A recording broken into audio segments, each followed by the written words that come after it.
Es martes 6 de mayo. Bienvenidos amigos a otro episodio de Conversaciones en Movimiento. Hoy es 6 de mayo, día martes, y el tema de hoy tiene que ver con otro aspecto importantísimo de lo que hemos venido tratando como la salud, la felicidad, y tiene que ver con algo esencial para ser considerado un ser humano, y eso es la racionalidad.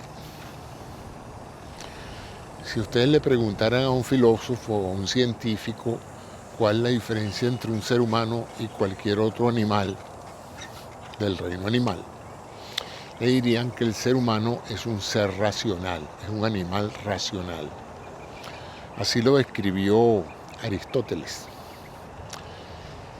Y racionalidad o razón viene de ratio, que es precisamente el proceso mediante el cual uno razona o calcula las decisiones que toma.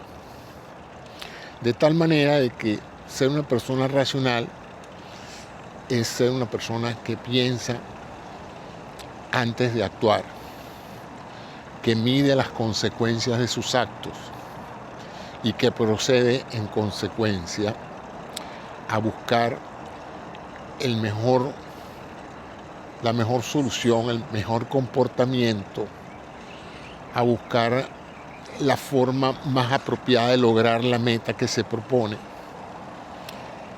Y en ese sentido, uno podría decir que todos los seres humanos son racionales, pues todos usan la razón para tomar decisiones. Sobre esa premisa de que todo ser humano es razonable, uno podría entonces establecer predicciones de comportamiento sobre la base de la racionalidad. Porque lo que para uno es razonable es perfectamente entendible para otro, aunque no comparta ese mismo comportamiento. La persona puede esperarse que tenga conductas racionales.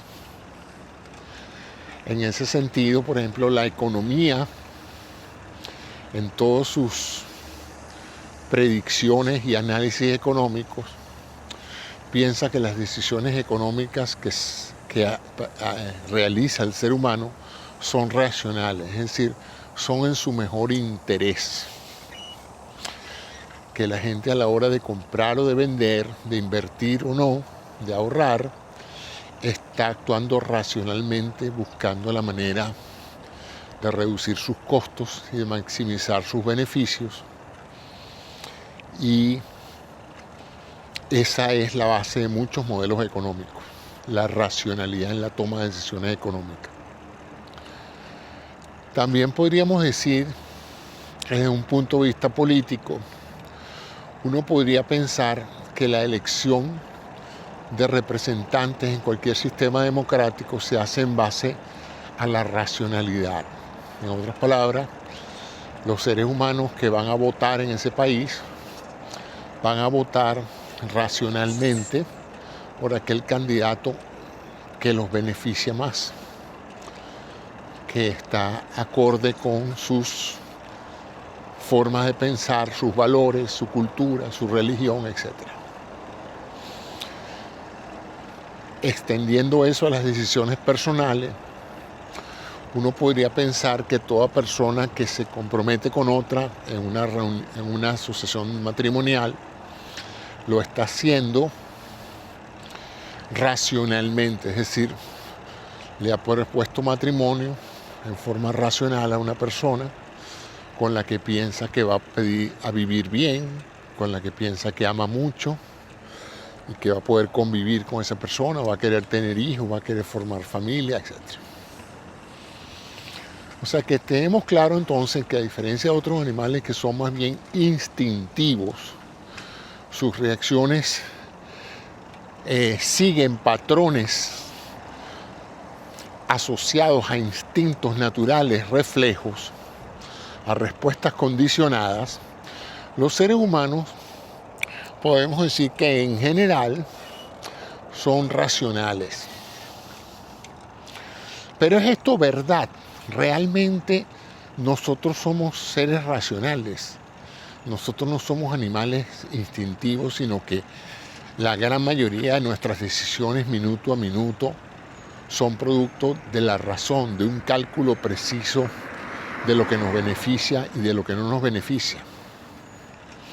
Es un interesante planteamiento que se han formulado tanto filósofos como neurocientíficos, como científicos que se han presentado. Realmente esa presunción de que los seres humanos son racionales es real o es un invento que nosotros nos hemos creado, ¿no? Dentro de esa concepción de la toma de decisiones por parte de los seres humanos y de la razón, de la razonabilidad, cuando dicen fulanito es un tipo muy razonable, se está pensando en una persona que se ha despojado grandemente de sus instintos y de sus fundamentales tendencias naturales para someterse a la razón, al cálculo de lo que le conviene y lo que no le conviene. Más con mucha frecuencia cuando queremos persuadir a alguien de que haga algo con nosotros, usualmente buscamos la manera de persuadirlo apelando a su razón, con argumentos razonables que lo hagan comprar un vehículo, casarse con alguien, aceptar un negocio, escoger una profesión. Y además, esto es un tema apasionante, los seres humanos están constantemente luchando por tener la razón. En otras palabras, dentro de esa racionalidad no solamente queremos tener nuestra propia razón, sino queremos imponérsela a los demás. Muchos de los debates consistentes entre familiares, amigos, pareja, es por quién tiene la razón. Y cada uno impone esa secuencia de lógica que hace que uno piense que tiene una razón más poderosa que la del otro. Y hay ese debate por vencer y convencer a otro de que tú tienes la razón. Con mucha frecuencia esas conversaciones terminan en, bueno, vamos a aceptar que tú tienes tu razón y yo tengo mi razón. Lo cual sería un poquito paradójico porque si la razón está basada en un cálculo, sería como decir en matemática, tú tienes tu resultado y yo tengo el mío. Tú tienes tu matemática y yo tengo la mía. Tú tienes tu sistema métrico y yo tengo el mío. Bueno, la matemática no funciona así, ni la ciencia funciona así. Pero en la discusión filosófica por quién tiene la razón, a veces se llega al punto de que todo el mundo tiene la razón. Los que piensan que algo es blanco o es negro, aunque son dos niveles de luminosidad diferentes, pues, pero hay gente que piensa que todo lo ve negro y hay gente que piensa que todo lo ve blanco. Y es difícil convencer a las personas que no tienen la razón. Entonces llegamos al punto de, ¿y cómo es eso de la razón? ¿Cómo es que los seres humanos concientizan ese proceso de razonabilidad, de racionalidad? Bueno, lo primero es que hay que entender que todo eso acontece en el cerebro. Y como ya me han oído hasta el cansancio, tiene una base genética que viene codificada en el ADN que recibimos de nuestros padres y que nos hace tener de manera natural una tendencia en una dirección u otra del proceso de razonar. Por ejemplo, la necesidad de controlar algo, la necesidad de imponerle a los demás la razón de uno y hacer que los demás hagan lo que uno quiere que ellos hagan, es una tendencia que se ve a veces en familias, ¿no? Y que tiene también un componente cultural, ¿no? Pero tiene un componente genético. Hay personas que heredan lo que se llama el carácter del padre o de la madre. Si la madre era una mujer sumamente rigurosa y organizada, metódica, hay hijos que heredan eso. Y uno podría decir, bueno, pero claro que lo hereda, si es que se cría con la madre y ve eso. No, no, estamos hablando de hijos que crecen lejos de los padres. Estamos hablando de exámenes incluso de gemelos o de hijos criados por otros padres, y aún así no heredan o no desarrollan la personalidad o el carácter o la manera de razonar de los padres adoptivos, sino de los padres naturales, los padres biológicos. O sea, que el que va a ser conservador, el que va a ser de tendencia a tomar riesgo, pareciera que eso tiene un enorme componente que viene definitivamente en la manera en que el DNA concibe el desarrollo de ese sistema nervioso que va a regir los pensamientos y la lógica de esa persona. Porque se ve en todas partes, pues, se ven todas las razas, se ven todas las latitudes, se ven todas las culturas, se ha visto a través de todas las generaciones. Los psicólogos tienen una amplia experiencia estudiando el comportamiento humano y conocen pues la influencia que tiene la herencia genética sobre eso. Y luego está la parte cultural, ¿no? Y la parte cultural en el sentido de que si uno crece en un ámbito, no tiene que ser necesariamente familiar, en un país, en una determinada entorno humano, uno adquiere los hábitos de razonar de ese entorno. Por ejemplo, la típica división que yo normalmente hago entre los seres conservadores y liberales. Voy a redefinirlo para que la gente no se confunda, no estoy hablando de tendencias políticas. Estoy hablando precisamente de líneas de razonamiento. La persona conservadora tiene una tendencia natural, genética y cultural, a querer mantener la situación en el que está viviendo en ese momento, lo que se llama el status quo.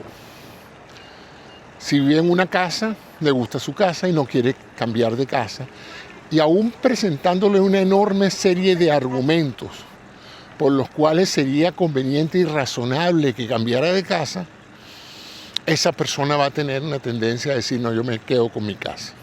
Pero es que la otra es más bonita, no me importa. Pero es que la otra es una mejor inversión, no me importa. Me gusta mi casa, y aunque yo sé y entiendo tu razonamiento de que la otra casa es una mejor inversión, que me convenía o que me convendría, yo no me gusta salir de mi casa. Y te va a argumentar razonablemente miles de razones por las cuales esa persona no quiere cambiar nada de su condición. Si tiene una computadora, no la quiere cambiar. No quiere ni siquiera actualizar el sistema operativo. Si tiene una guitarra, esa es su guitarra. Ya está parcialmente destruida, prácticamente está toda rayada, pero él no quiere cambiar de guitarra. Él le gusta su guitarra, le gusta su café siempre, como lo prepara. Entonces uno ve ese tipo de comportamientos bajo la comprensión de que eso es una racionalidad conservadora. Es decir, yo estoy bien como estoy, no me gustan los cambios, no me gusta tener que familiarizarme con cosas nuevas, prefiero dejar todo así como está, porque así estoy más tranquilo. Y todo su esquema racional, porque así lo explican ellos, y digo ellos porque yo no tiendo a ser tan conservador como algunas personas que sí conozco. Y lo otro son las personas en el otro extremo. Los que no son conservadores vamos a llamarlos liberales, ¿no? Porque así se sienten ellos, ¿no? Les encanta un cambio, les encanta. Esas son las personas que están constantemente cambiándolo todo. Cambian de trabajo, cambian de ciudad, cambian de pareja, cambian de carro, cambian de todo. Se arriesgan. Tienen una cuenta que les produce unos ciertos dividendos y lo cambian. Y tú dices, ¿pero por qué lo cambias? Si eso te daba lo suficiente para vivir cómodamente, no sé. Yo quiero arriesgarme. Pero sabes que lo puedes perder todo. Sí, no, yo sé que lo puedo perder, pero no me importa. Yo quiero cambiar. Yo quiero sentir la excitación que tiene el cambio. Entonces es llamativo, por ejemplo, esa separación que acabo de hacer, ¿no?, entre personas de tendencia conservadora. Esas son las personas que pueden pasar 60 años casados, tienen el mismo carro de hace 10 años, 20 años, cuesta que lo cambien, y es más, compran un carro nuevo y el otro lo guardan en el garaje porque no quieren despojarse del afecto y de la tranquilidad que les da montarse en su carro viejo de vez en cuando.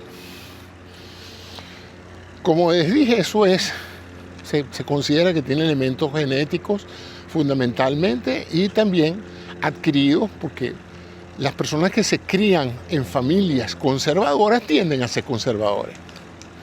Aunque como todo aquel que ha tenido una familia con varios hermanos, sabe a lo que me estoy refiriendo cuando le digo que una familia, todos tus hermanos nacidos del mismo vientre, del mismo padre, criados en la misma casa, y cada uno es totalmente diferente al otro. Unos son conservadores, unos son liberales, unos son discretos, otros son indiscretos, unos son conversadores, los otros son callados, y uno dice, pero ¿cómo es posible que tantas variaciones haya en una persona que crecieron todos juntos, sometidos a las mismas escuelas, a los mismos padres, a los mismos libros, a los mismos programas de televisión, con variaciones de 2, 3 años, puedan ser tan diferentes uno al otro? Porque son, como dicen, como los dedos de la mano. Tienen 5 dedos, pero cada dedo es diferente al otro, a pesar de que todos están pegados a la misma mano. Pero lo que me lleva a eso es que no solamente son diferentes, a veces en el aspecto físico y en el aspecto de comportamiento, sino en la manera en que razonan, en las formas de su razonamiento. Más, hay siempre quejas de la gente que piensa que los que no razonan como ellos son irracionales. Que irracional es otra cosa. Irracional es la falta de un proceso lógico por el cual se arriba a una decisión. Una decisión racional puede ser buena o puede ser mala, porque no todas las decisiones, por racionales que sean, terminan siendo buenas, porque hay un elemento de impredictibilidad. O sea, nadie tiene una bola de cristal para saber quién tomó la buena decisión. Uno puede tomar una muy buena decisión casándose con una persona por una racionalidad impecable, donde tú, además de querer a la persona mucho y de estar enamorado, has evaluado, has calculado, como dice el origen de la palabra razón, has calculado todos los factores que hacen que esa persona sea la pareja ideal, y el matrimonio termina hecho un desastre. Y lo contrario, a veces te casas en un brote de enamoramiento o de circunstancias un poquito confusas, donde terminas incluso preguntándote cómo carrizo me casé yo con esta persona. A veces por situaciones coyunturales, sin pensarlo mucho, y termina saliendo muy buena la decisión. O sea que, de nuevo, el hecho de que una decisión se tome razonablemente y de que tú tengas la razón no termina garantizando el éxito final de la decisión que se tomó. Vamos ahora entonces a el tema de que después del razonamiento, después que tú haces ese cálculo, esa evaluación, esa observación de la situación, y en base a tu experiencia, a tus conocimientos, a los consejos que te dan, a la información disponible que tienes para tomar una buena decisión, tú la tomas, tú piensas, la tomé en forma calculada, la tomé pensando en maximizar mi beneficio y reducir los costos o la dificultad de hacer algo. que es la premisa inicial en la que se basan muchos modelos económicos y sociales, ¿no? La gente va a votar por el candidato que más lo beneficia. La gente va a invertir el dinero en las inversiones que más lo benefician. Nadie va conscientemente a invertir en una inversión que no lo beneficia. Entonces vamos al proceso de toma de decisiones, ¿no? A ese punto en el cual, después de tú haber hecho un razonamiento de lo que tienes que hacer, haces lo que tienes que hacer, o lo que tú sientes que tienes que hacer.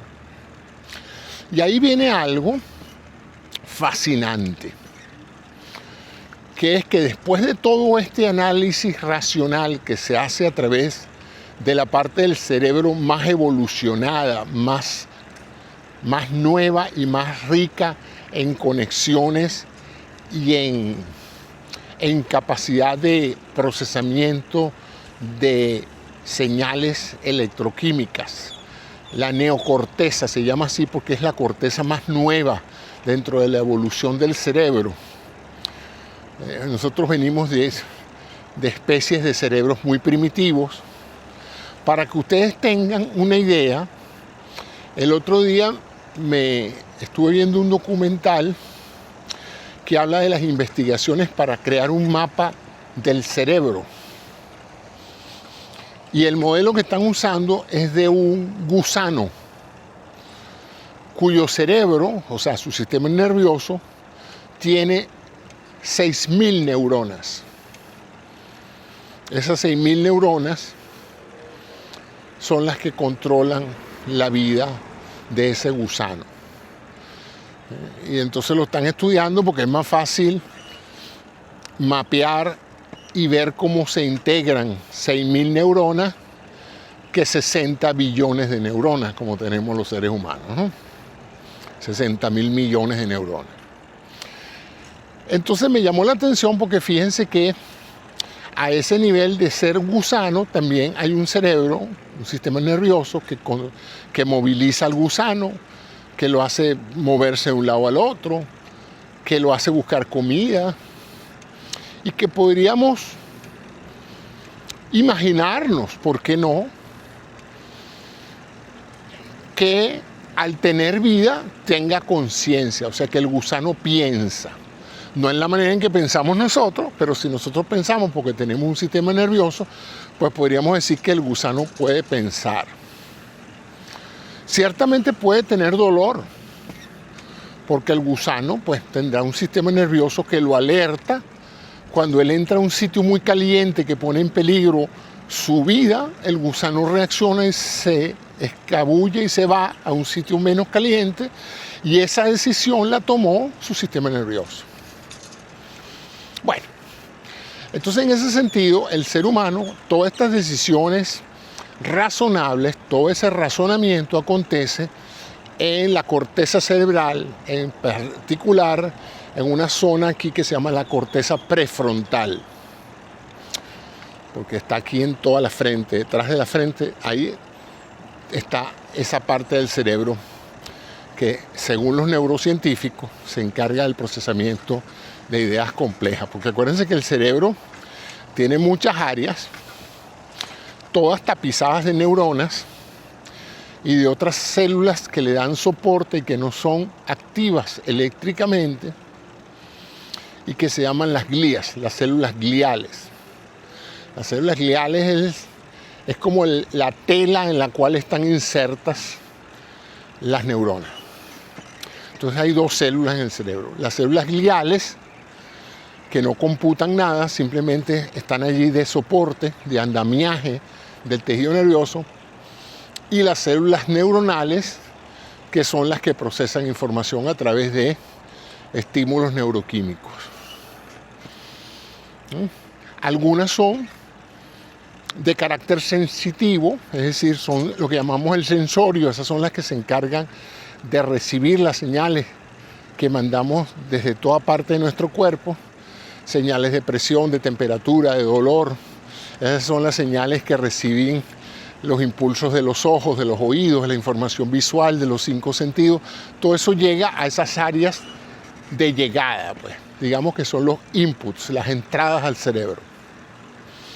Y por supuesto el cerebro también tiene áreas o neuronas encargadas de movernos. Esas son las áreas motoras. Esas son las áreas que controlan todos nuestros músculos, que nos permiten caminar, hablar, movernos, digerir la comida.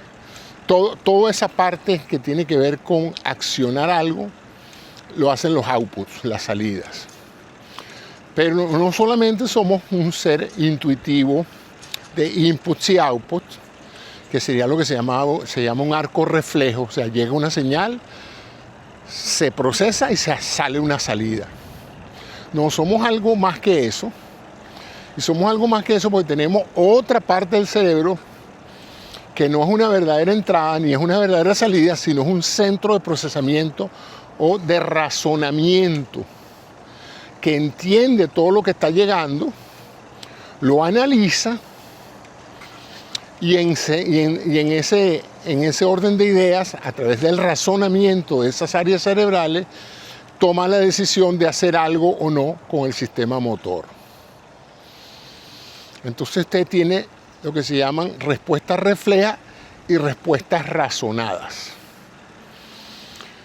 Por ejemplo, si usted se acerca a una hornilla caliente y la toca, una señal de dolor de la mano pasa al sistema nervioso con una gran intensidad de señal, entendida por una cantidad de pulsos generados por sensores de calor en los dedos, y eso inmediatamente alerta al sistema nervioso para que salga una respuesta motora que lo haga accionar los músculos del brazo para alejarlo de la hornilla. Usted no tiene que pensar en eso. Eso no tiene que ser razonado, ni analizado, ni evaluado. Es un arco reflejo. Usted toca e inmediatamente el brazo se echa para atrás. Eso es lo que evalúan los médicos cuando le tocan los reflejos, que le tocan el reflejo patelar, por ejemplo, y le dan con un martillito y la pierna se levanta. Eso es un reflejo, es un arco reflejo. La señal viene, se recibe e inmediatamente se emite la orden motora de alejar la extremidad de la fuente del daño. Esa sería la respuesta automática, podríamos llamarla instintiva. Ahora, si usted llega y se mete en un automóvil que tiene horas al sol y que está caliente, usted entra, pero usted no sale corriendo del automóvil a menos que esté muy caliente. Usted lo que hace es entrar y decir, este automóvil tiene mucho calor, me siento incómodo, voy a prender el aire acondicionado. Es una respuesta condicionada. ¿Por qué? Porque esa respuesta, usted hace eso porque ya sabe que hay un aparato que es capaz de refrescar el automóvil, sabe cómo prenderlo, porque lo ha hecho antes, pone su aire acondicionado. Y eso es una respuesta consciente, razonada. No es refleja que si usted entra en un automóvil donde usted no sabe dónde está el aparato de aire acondicionado, probablemente pase más tiempo tratando de averiguar cómo se prende el aire acondicionado. Usted lo prende en su automóvil porque lo ha hecho antes. Pero en un automóvil nuevo usted tiene que sentarse a ver los controles, a ver cuál de ellos prende el aire acondicionado. No solamente lo prende, sino cuál es el que refrigera, porque el aire acondicionado también a veces actúa como calefacción, en cuyo caso usted tiene que también ponerle un poquito más de neuronas para saber cuáles botones prender para que el carro refresque y no se caliente aún más. Todo eso requiere más trabajo mental. Y todo eso es lo que uno podría en un momento decir, la respuesta de él en el automóvil cuando lo encontró caliente fue una respuesta razonable. Una respuesta basada en un cálculo preciso de la necesidad de bajar la temperatura del automóvil, el reconocimiento de que hay un recurso para eso y la búsqueda y la activación de los botones necesarios para que el carro se enfríe. Aún así, esa respuesta razonada involucra mucho procesamiento cerebral si usted nunca ha usado ese automóvil. Si usted usa ese automóvil todos los días, conoce su aparato de aire acondicionado y ya sabe qué botones apretar, esa respuesta es casi automática. En ningún momento usted concientiza que tiene que bajar la temperatura, sino que ya usted puede estar pensando en otra cosa, pensando si llegará temprano al trabajo, pero automáticamente su cuerpo ya dirige las acciones necesarias para refrescar el automóvil. Si usted no conoce el sistema de aire acondicionado del automóvil, usted por un momento tiene que despojarse de cualquier otra actividad consciente y empezar a preguntarse cuál de estos botones es el que enfría y cuál es el que calienta, cuál es el que aumenta la velocidad del ventilador y cuál es el que lo para, cuál es el que hace que el aire salga por las ventilas de frente y cuál es el que hace que salga por los lados. Y si no sale, empieza usted un proceso de búsqueda porque no sale y se da cuenta de que la otra persona cerró las bocas de salida y que el aire está funcionando, pero las bocas de salida de aire están cerradas. Todo ese proceso requiere un razonamiento. Entonces, aquí viene una cosa que es tan vieja como la conciencia humana, porque la conciencia humana es precisamente la utilización del sistema nervioso para tener sentido de uno mismo. Es esa voz interna que le dice, tú piensas, luego existes, como decía Descartes, ¿no? Y que nos hace sentir que somos especiales dentro del conjunto animal. No sabemos si los otros animales tienen ese mismo procesamiento interno en el sistema nervioso que les permite tener conciencia. Por ejemplo, si un elefante tiene conciencia de que él es un elefante, de que el elefantico que tiene al lado es su hijo, que él tiene un afecto por ese hijo, todas esas cosas que reflejan conciencia. Y aunque no sabemos, pues tenemos evidencia de que sí, ciertamente los animales, muchos animales superiores, mamíferos, parecieran tener conciencia de grupo, de familia, de destino, de la duración de la vida. Hay animales que cambian su patrón y entran en ciclos que definitivamente demuestran que ya ellos están esperando el final de sus vidas, ¿verdad? Se alejan de la manada y se van prácticamente a morir a otra parte, a morir al sitio donde habitualmente su especie recurre. Todo este proceso vinculado a la conciencia tiene este factor que es el libre albedrío. El libre albedrío es el nombre que se le da a esa sensación de que tenemos de que todo lo que nosotros hacemos está bajo nuestro control. Que definitivamente nosotros hacemos lo que nos da la gana. Que podemos lograr y hacer lo que se nos propone. Que siempre estamos actuando conscientemente. Si estamos buenos y sanos, no si estamos bajo los efectos de la droga. Evidentemente, un sistema nervioso intoxicado con el alcohol o con drogas, pues evidentemente está respondiendo en forma irracional.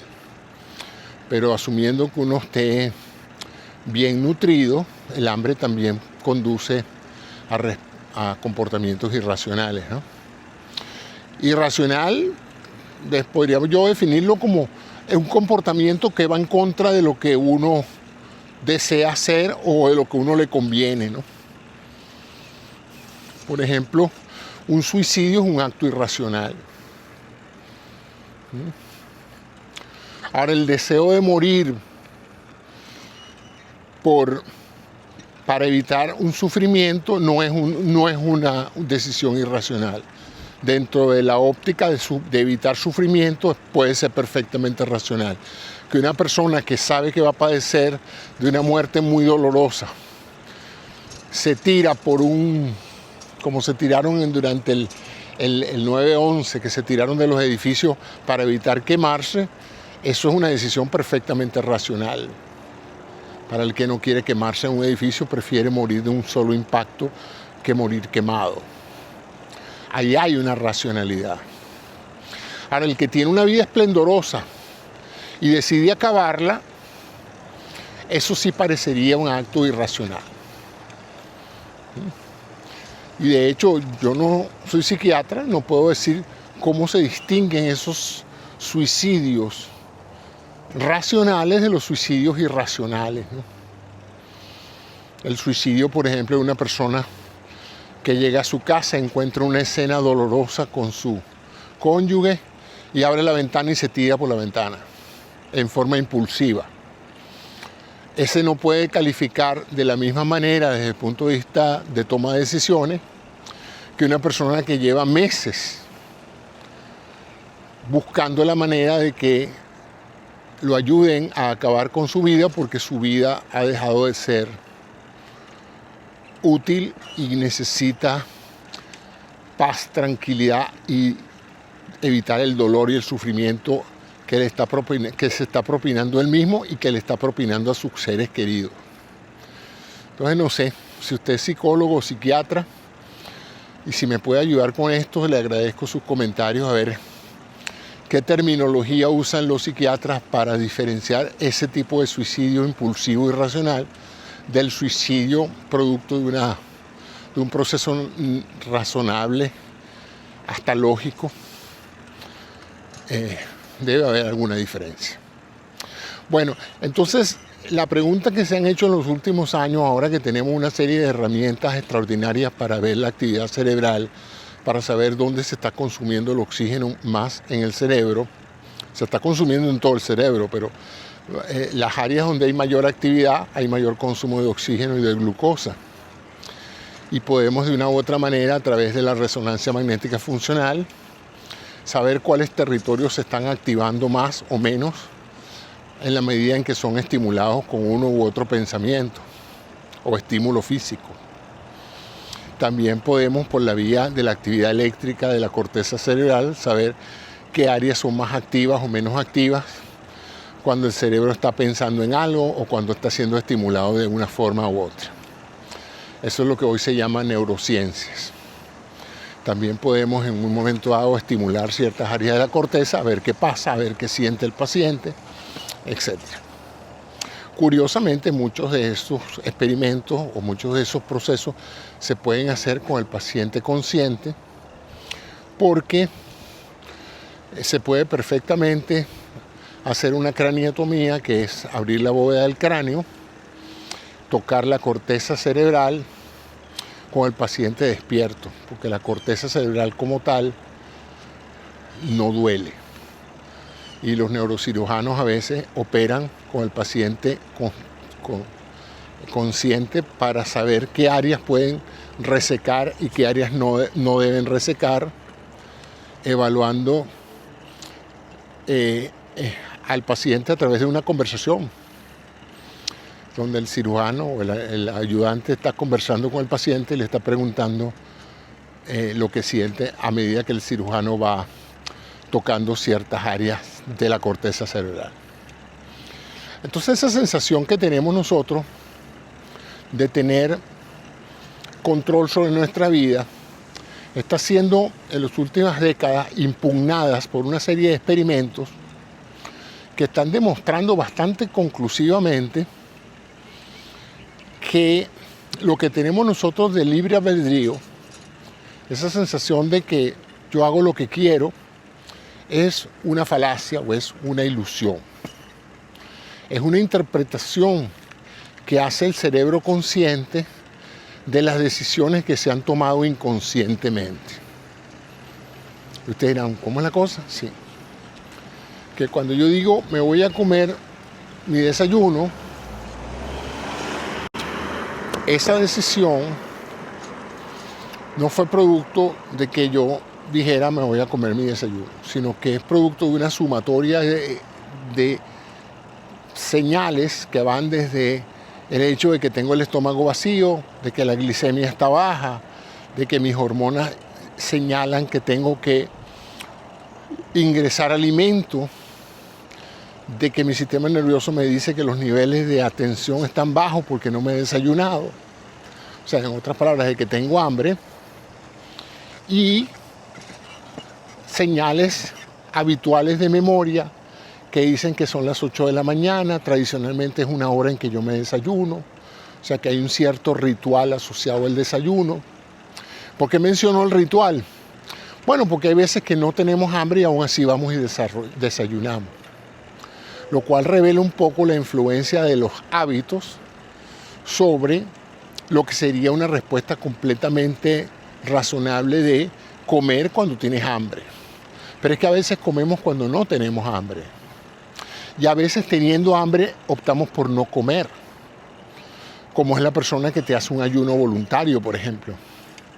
Entonces la pregunta es, ¿qué pasa en el cerebro de una persona que no tiene hambre, que su sistema metabólico no le está indicando que llegó la hora de comer y que aún así come porque son las 8 de la mañana y su familia está sentada en la mesa con el desayuno puesto? Pero ahí viene entonces esa combinación de factores biológicos, en este caso la sensación de hambre, saciedad, baja de glicemia, etc. Y por otro lado, la rutina habitual del ritual diario de comer juntos o de tomarse un café en la mañana. Algo totalmente cultural. Hay países donde no toman café, toman té, hay países donde no toman ninguna de las dos cosas, toman mate, qué sé yo. Todo eso está dependiendo de rituales. Rituales que, como les dije, hay personas sumamente conservadoras que los mantienen y hay personas que están constantemente en la búsqueda de nuevos rituales porque les molesta siempre tomar el mismo café. Entonces todos los días cambian de café, cambian de forma de cafetera, necesitan el cambio como parte de su proceso razonable de vivir. Otros no quieren que le toque la marca de café, miden exactamente el café, seleccionan en la misma taza, toman en la misma taza. O sea, es fascinante cómo cada uno desarrolla su propia lógica, de su propio razonamiento de cómo procesar ese café de mañana.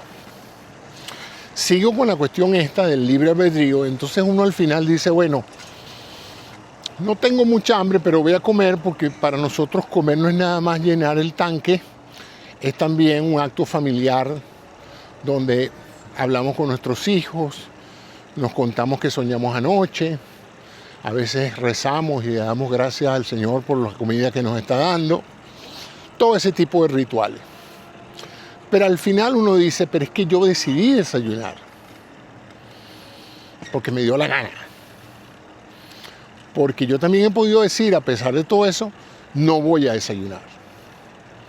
Me siento en la mesa, con el plato enfrente, delante de mi familia, y le digo, no voy a comer. Eso está bajo mi control. Entonces los neurocientíficos, que son gente muy curiosa, que trata de encontrar respuestas a todas estas disyuntivas, a todas estas incógnitas, se preguntan, ¿realmente tú tenías alguna manera de rechazar esa oferta de desayuno? Porque de entrada no tenías hambre y aún así fuiste y te sentaste, ¿no? Y ahora estás ahí sentado en la mesa con tu familia y ahora dices, no voy a desayunar. Y tú dices, porque yo tomé esa decisión, yo tengo libre albedrío. ¿No será que algo pasó en esa mesa?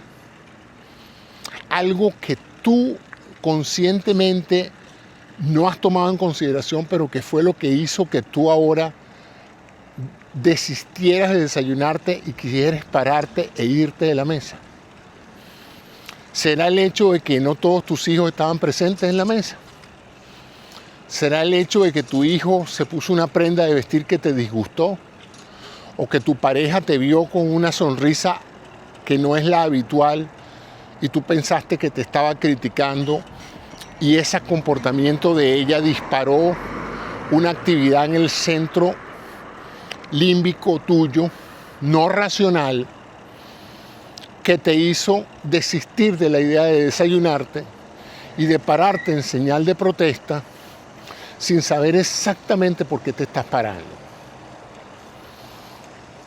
Todo esto ocurre en nanosegundos, o sea, en segundos bien chiquiticos, pues. Interesante eso.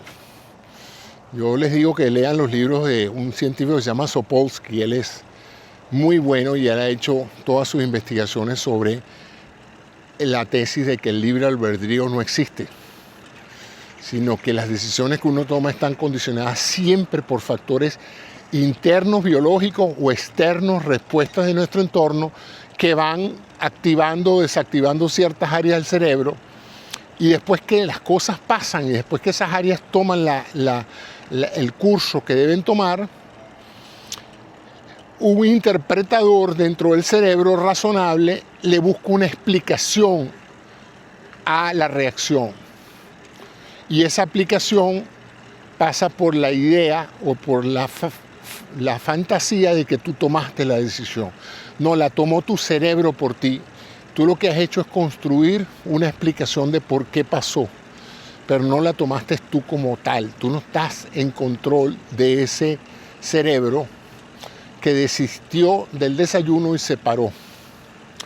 Tanto es así que en el momento en que te pares y tu esposa y tus hijos te digan, papá, pero ¿por qué te vas? Si querías desayunarte con nosotros y decías que te querías comer tu desayuno, pues. Tu desayuno, y que querías que el desayuno fuera con nosotros. Y ahora te paras y te vas abruptamente. ¿Qué te hizo cambiar de opinión? Y tú mismo no sabes qué decir. Solo sabes que te paraste de la mesa y te querías ir.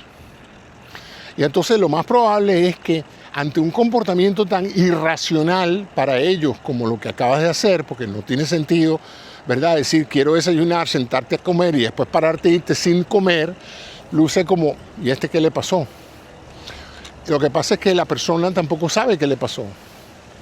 Entonces él tendrá ahí que buscar una explicación, pero todo lo que hace será una fantasía de por qué se paró.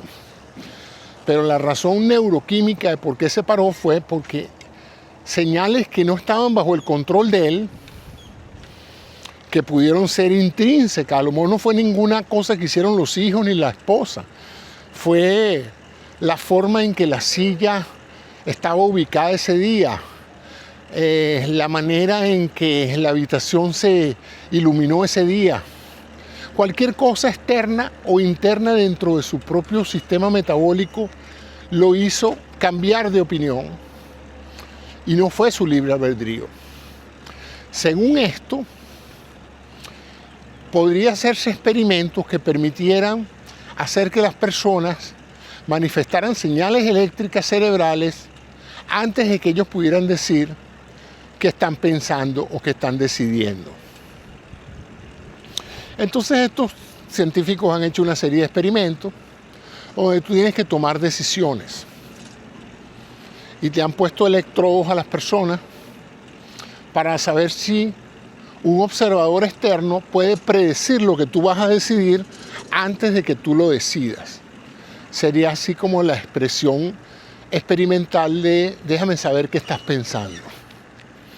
Entonces yo te doy dos botones, uno comprar o vender, y te digo, yo voy a saber antes que tú si tú vas a comprar o vas a vender. No, no es posible, yo tengo control sobre eso. No hay forma ni manera de que tú tengas una idea precisa de lo que yo voy a decidir, porque lo decido en el momento. Vamos a ver si es verdad. Vamos a ver si yo puedo saber conscientemente, antes de que tú concientices la decisión que vas a tomar, yo puedo saber qué vas a tomar. Por cierto que estos experimentos hay que hacerlo en forma controlada, porque por azar, como todo por azar, puede ser explicado, pues. Yo puedo simplemente sentarme a decir que la persona va a comprar siempre y muchas de las veces voy a estar en lo correcto. Y lo contrario, o puedo hacerlo yo mismo aleatorio y aún así tener una cierta probabilidad de predecir lo que tú vas a hacer. Pero la pregunta es si eso se puede hacer en una manera tan predecible que haga posible que estadísticamente sea significativo el hecho de que yo sí sé lo que tú vas a escoger, si vas a comprar o vas a vender. Y se han hecho experimentos, y los experimentos que ya se han reproducido en varias veces en varias instituciones demuestran que hasta es posible. Al principio se pensaba que eran una cuestión de segundos, que entre 8 y 10 segundos alguna actividad cerebral podía hacer que la persona que está conduciendo el experimento supiese con alta precisión, con alta confiabilidad la decisión que la persona va a tomar. De manera que cuando la tomara, él pudiera poner eso como un acierto, ¿no? Y llegáramos a 60, 70, 80% de asertividad. Lo cual demostraría que no es que el cerebro piensa la decisión y luego genera los impulsos eléctricos que hacen la decisión posible, sino lo contrario, que los impulsos eléctricos se hicieron previos a que la persona decidiera qué hacer. Y que para el momento que la persona decidió lo que cree que fue su iniciativa, ya su cerebro sabía de antemano que él iba a apretar el botón de comprar o de vender. Esos estudios han sido refutados por las consecuencias que significaría decir que en realidad las decisiones que tomamos los seres humanos no son razonables. Sería algo espantoso para la conciencia de los seres humanos quitarle la responsabilidad a cualquiera que tiene sus decisiones, argumentando que la persona no estaba en capacidad de controlar las decisiones que tomó. Si una persona asesina a alguien, la base de todo nuestro sistema judicial es que todas las personas ejercieron un raciocinio a la hora de cometer un acto y de ahí viene la culpa. Y de esa manera, pues las personas son sancionadas porque pudiendo haber evitado lo que hicieron, no lo hicieron porque tenían ellos total albedrío, total control sobre las decisiones que tomaron. Pero ¿qué pasa si no tuvieran control? ¿Qué pasa si el cerebro decidió asesinar a alguien y la persona lo que hizo fue obedecer las señales de su cerebro? Sería algo que cambiaría toda la manera en que la sociedad premia o castiga a los seres humanos en función de su razonamiento. Entonces, como vemos, esos hallazgos de la ciencia tienen implicaciones sociales, éticas, de todo tipo, porque hacen entendible por qué a veces tomamos decisiones que no son racionales. En economía, la economía eventualmente en su desarrollo como ciencia, no era una ciencia, pero en su desarrollo como ciencia trató de empezar a usar las matemáticas como un recurso para predecir los fenómenos económicos. En otras palabras, la tendencia de la economía moderna es ser científica y la ciencia usa matemáticas. Y esa matemática usa modelos. Y esos modelos, utilizando la matemática, permiten predecir resultados. Si sube la masa monetaria, si baja la inflación, si sube el desempleo. Todas esas son variables de ecuaciones matemáticas que nos permiten de una manera predecir cómo se van a comportar los seres humanos. Si yo aumento el precio de los automóviles, se reducen las ventas. ¿Por qué? Bueno, porque los seres humanos cuando vayan a sacar un automóvil y se den cuenta que está muy caro, no lo van a poder comprar y van a tomar la decisión racional de no meterse en una deuda gigantesca para comprar un automóvil que no pueden pagar. Entonces, sobre esa base, las ecuaciones de demanda y de precio-beneficio se tejen bajo la base de que los compradores son seres racionales, razonables. Pero en la práctica no lo vemos así. En la práctica vemos una cantidad de gente endeudándose muchísimo por encima de su capacidad de pago, adquiriendo compromisos caprichosamente solo para tener el carro del modelo del año. Y uno dice, pero esto no es razonable. Claro que no es razonable.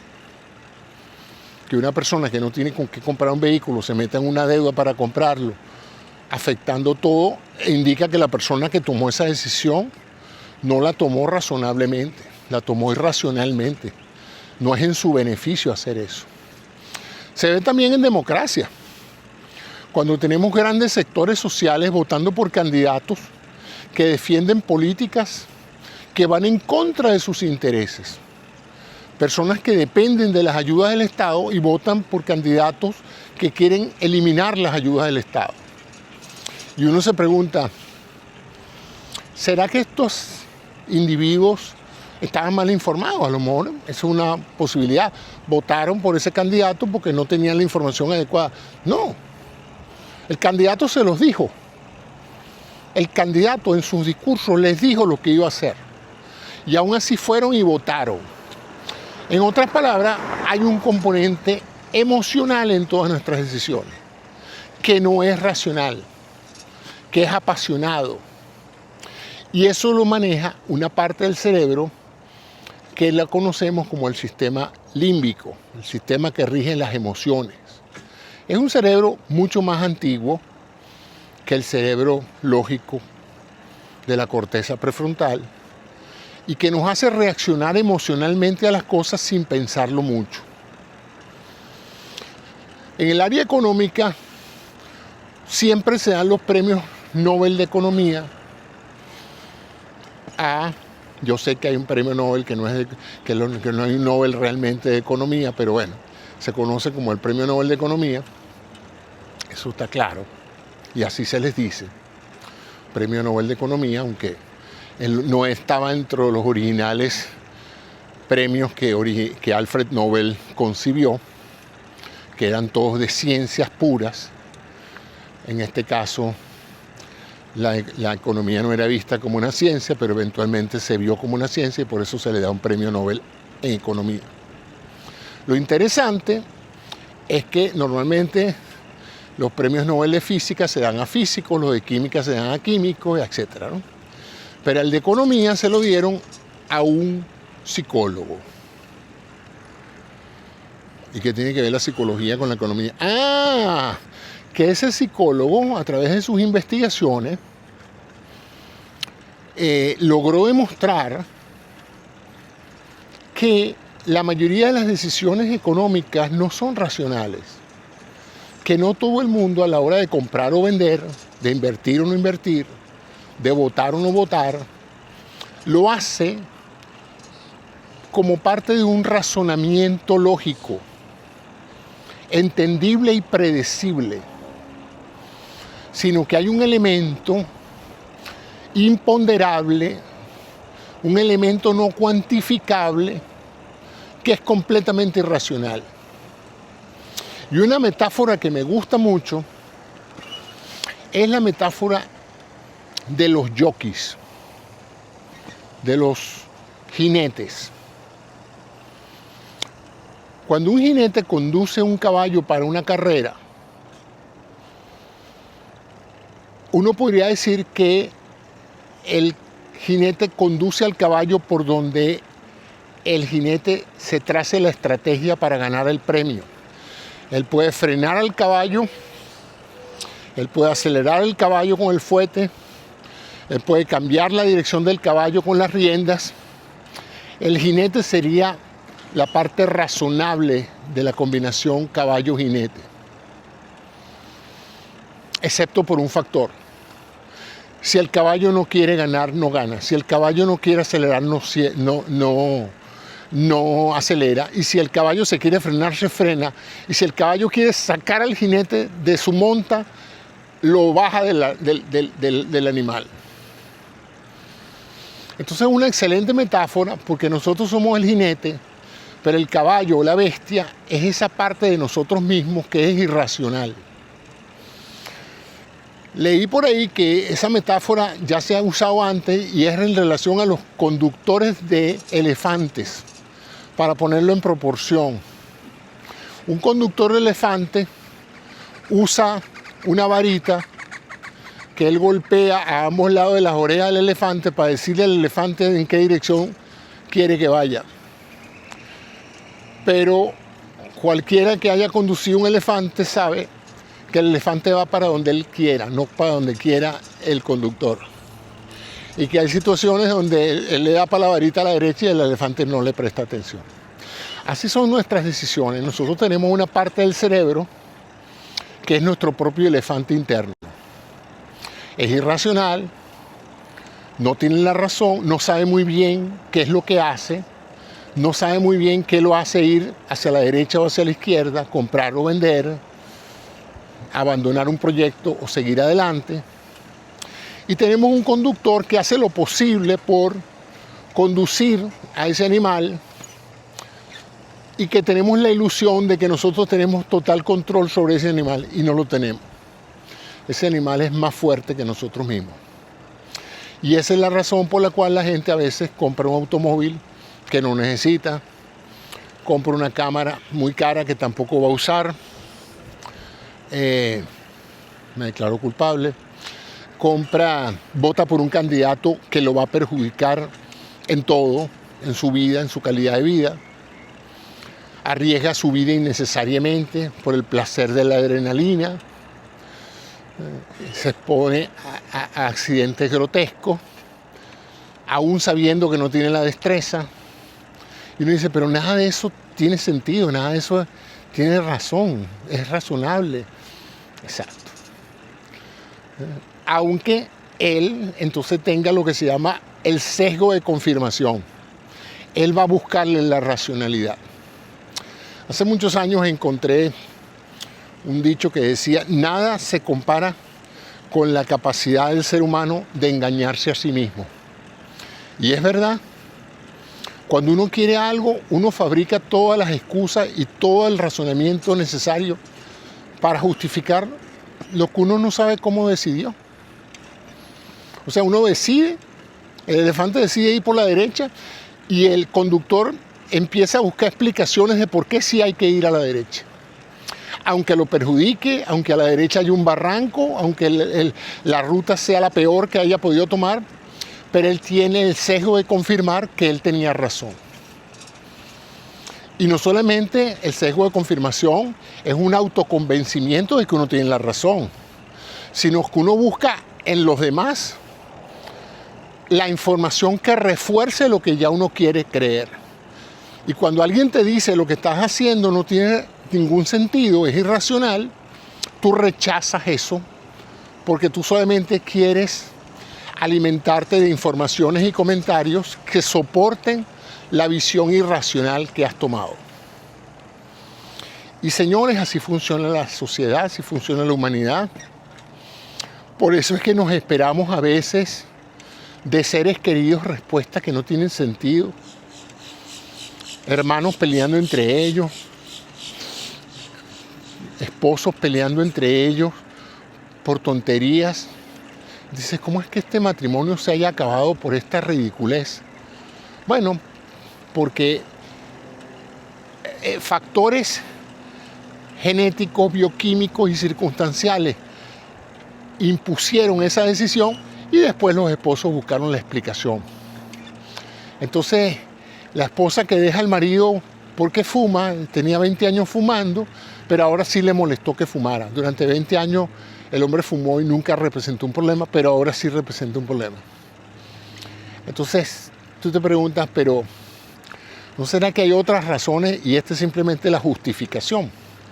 Porque eso no tiene sentido, ¿no? Si a ti te molesta que alguien fume, no puedes haber pasado 20 años con alguien fumando al lado, ¿no? Tiene que ser que algo más pasó, que tú mismo no terminas de entender y que te ha hecho pensar que estarías mejor alejado de esa persona. Y eso pasa en todo, en todo. Y cuando uno trata de persuadir a alguien de que actúe en sus mejores intereses, según la óptica de uno, según la perspectiva de uno, que acuérdense que el que está afuera no tiene al elefante de adentro.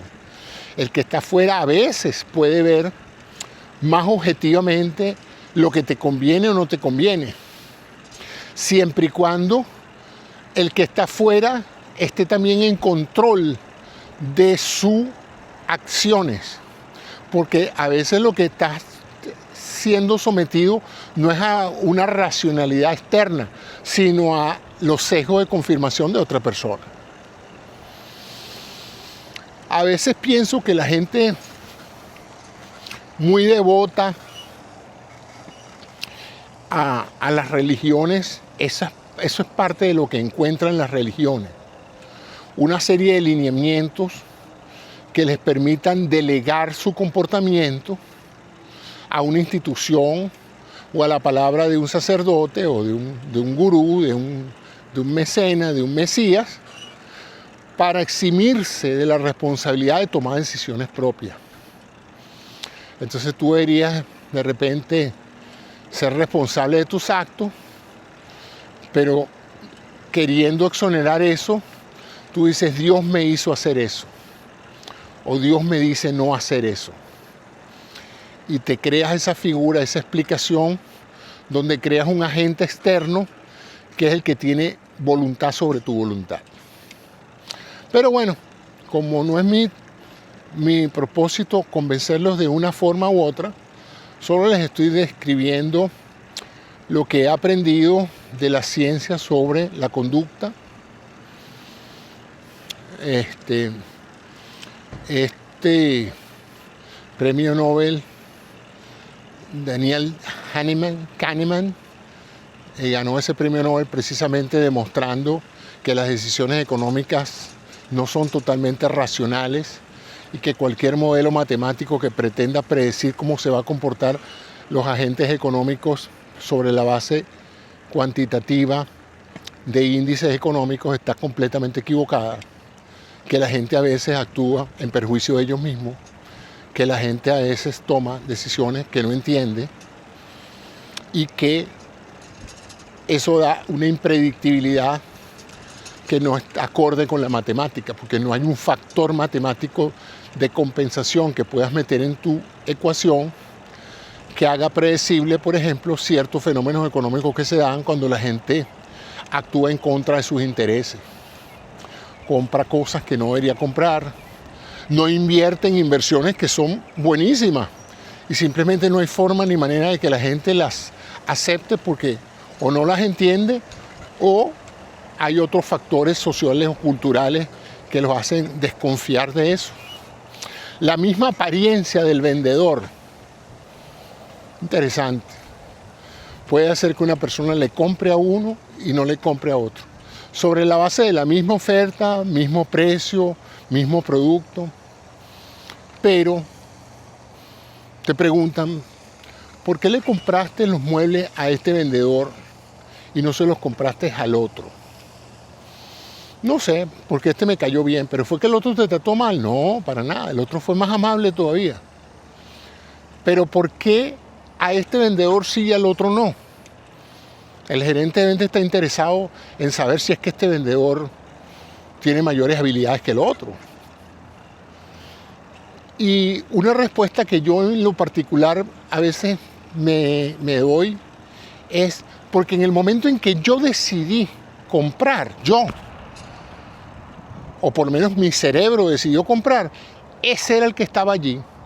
Si él se hubiera ido a tomar café y hubiera venido el otro y se para frente a mí en el momento en que yo creo que tomé la decisión de comprar, que no fui yo, sino fue mi cerebro, y yo después elaboré la fantasía de que fui yo el que decidí, a este le tocó la venta y al otro no. Fíjense, entonces es fascinante estas concepciones de neurofisiología y de cómo tomamos decisiones, porque nos abre un horizonte asombroso de entendernos cómo es que nosotros decidimos, ¿no? Porque hay personas que se casan con otra en un momento dado de la vida y no con otra que conocieron o no con otro que conocieron 6 meses antes. Bueno, porque en el momento en que necesitaban o que sintieron que necesitaban o que las situaciones se dieron, se tomó la decisión. Antes no se habían dado las situaciones, no se tomó la decisión. Pero es que aquella era más conveniente que este. Es posible, pero este era el que estaba allí, que es lo que llaman el costo o el precio de la oportunidad, ¿no? Muchas decisiones se toman no porque sean las mejores, sino porque son las que existen en el momento en que la decisión se toma. Bueno, amigos, espero que estas conversaciones de hoy en movimiento los haya puesto a reflexionar un poco sobre si son seres racionales o no. se hagan un autoexamen de cómo es que ustedes toman decisiones y puedan en un momento dado comentar esto. Si les pareció interesante este tipo de pláticas que hago yo mientras pedaleo y hago ejercicio, suscríbanse a este canal, activen las notificaciones, no les cuesta nada. Si pueden o si quieren, hagan un comentario, positivo o negativo, y eso me motiva a seguir haciendo este tipo de conversaciones de movimiento. Muchas gracias y hasta mañana. Haré otro programa. Si hay buen tiempo, cuando hay mal tiempo o llueve mucho, pues como comprenderán, hay una perfecta explicación racional para no salir a pedalear cuando está lloviendo. Aunque eso es simplemente una excusa, porque también podría salir con un paraguas o con una chaqueta y mojarme y hacer también el mismo programa. Pero bueno, en este proceso de toma de decisiones y de explicación de lo que uno quiere o no quiere hacer, yo cada vez me veo más fascinado por todo lo que estamos aprendiendo del fascinante mundo del sistema nervioso central y periférico, y de cómo esas pequeñas maravillosas células llamadas neuronas son las responsables de todo lo que somos, todo lo que hacemos, todo lo que decimos, todo lo que sentimos, el amor, la pasión, el odio, la rabia, la angustia, la alegría. Son las que nos ayudan a componer canciones, a escribir libros, a disfrutar de un atardecer, las que nos hacen crear un Dios, adorar al Dios. Todo eso es la actividad de esas extraordinarias procesos de evolución de la célula neuronal. Qué lástima cuando esas neuronas se pierden por un traumatismo. Les voy a confesar algo antes de terminar el programa. Una de las cosas más impactantes en mi vida fue una vez que vi una autopsia de una persona que le había metido un tiro en la cabeza. La persona llegó a la sala de autopsia, la medicatura, el cadáver, lo único que se veía era el orificio, lo limpiaron todo y abrieron la tapa. Cuando yo vi el impacto de una balita, una bala, un pedacito de plomo, dentro del cerebro, ver esa masa cerebral destruida, con coágulo, porque ya tenía tiempo, la sangre se había coagulado, pero ver toda la destrucción, mi primer pensamiento fue, caramba, qué desperdicio, como una vida, como unos sueños, una persona que pensaba que hasta hace pocas horas tenía sus amores, sus sueños, sus ambiciones, sus logros, su alegría, todo lo que es ser humano, fue destruido por ese pedacito de plomo. Esa balita estúpida que no vale nada, que es una insignificancia, destruyó una de las mayores realizaciones de la evolución, como es el cerebro humano. Porque hasta donde sabemos, de todos los sistemas nerviosos, el más sofisticado, el más complejo, el más grande en términos de densidad neuronal, es el de nosotros. Entonces, que una balita destruya semejante belleza de órgano, que además orquestaba toda una vida, a mí me dio tanto impacto que desde ese día le tomé un gran rechazo a las armas de fuego.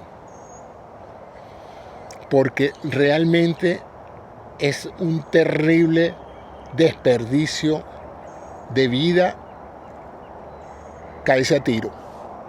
Sobre todo si son el producto de odios, rencillas o reacciones intempestivas o un suicidio. Eso es horrible. Así es que, sí, después que ustedes ven un cerebro sano y ven un cerebro destruido por una bala, es algo que nos hace, a mí me hizo reflexionar mucho sobre el valor de la vida humana y del valor del cerebro. Bueno, lamento haber terminado el programa, a lo mejor corto este pedazo del programa porque no estaba previsto, pero fíjense, no fue mi libre albedrío. Algo se activó en mi cerebro que me hizo comunicar esta idea. ¿De dónde vino? No sé. ¿Cómo pasó? No sé. Fue mi intención cuando yo salí hace una hora a hablar con ustedes de esto. No tenía la menor idea de que se me iba a ocurrir esto. Esto fue un disparo de un área de mi cerebro que recordó la escena, hablando del cerebro, y se las transmití inmediatamente. Y ahora estoy engañándome yo mismo diciendo que yo tomé la decisión de hacerlo. No. Para el momento en que yo empecé a hablar de eso, ya la decisión la había tomado mi cerebro. ¿Qué les parece? Ahí les dejo eso, pues. Hasta mañana entonces. Que tengan todos unas buenas noches.